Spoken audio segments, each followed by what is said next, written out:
भारत के बढ़ते सामर्थ्य से, भारत में बढ़ते एकता के भाव से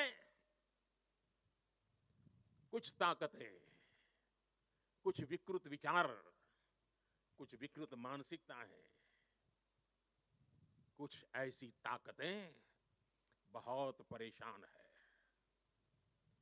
भारत के भीतर और भारत के बाहर भी ऐसे लोग भारत में अस्थिरता, भारत में अराजकता फैलाने की कोशिश कर रहे हैं। वो भारत के आर्थिक हितों को चोट पहुंचाने में जुटी हैं। वो ताकतें चाहती कि दुनिया भर के निवेशकों में गलत संदेश जाए, भारत की नेगेटिव छवि उभरे। ये लोग भारत की सेनाओं तक को टारगेट करने में लगे हैं। मिस इंफॉर्मेशन कैंपेन चलाए जा रहे हैं। सेनाओं में अलगाव पैदा करना चाहते हैं। ये लोग भारत में जात पात के नाम पर विभाजन करने में जुटे हैं। इनके हर प्रयास का एक ही मकसद है, भारत का समाज कमजोर हो, भारत की एकता कमजोर हो। ये लोग कभी नहीं चाहते कि भारत विकसित हो, क्योंकि हमें देश को तोड़ने के सपने देखने वाले, देश को बर्बाद करने के विचार को लेकर के चलने वाले, मुंह पर जूठे नकाब पहने हुए लोगों को पहचानना होगा, उनसे मुकाबला करना ही होगा।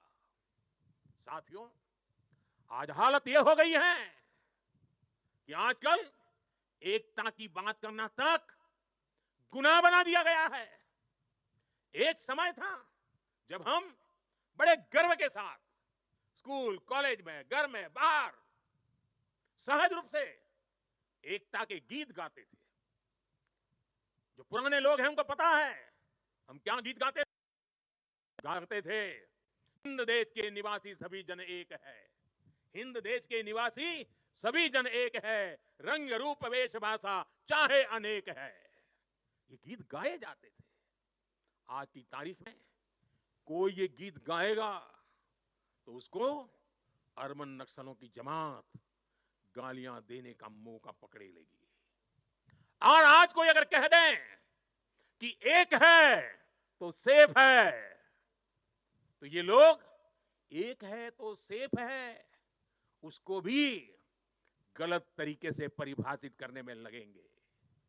जो लोग देश को तोड़ना चाहते हैं, जो लोग समाज को बांटना चाहते हैं, उन्हें देश की एकता अखर रही है। और इसलिए मेरे देशवासियों, हमें ऐसे लोगों से, ऐसी विचारों से, ऐसी प्रवृत्ति से, ऐसी वृत्ति से पहले से भी ज्यादा सावधान होने की जरूरत है। हमें सावधान रहना है।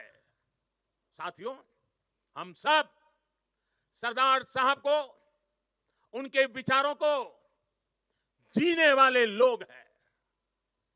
सरदार साहब कहते थे, भारत का सबसे बड़ा लक्ष्य एकजुट और मजबूती से जुड़ी शक्ति बनने का होना चाहिए।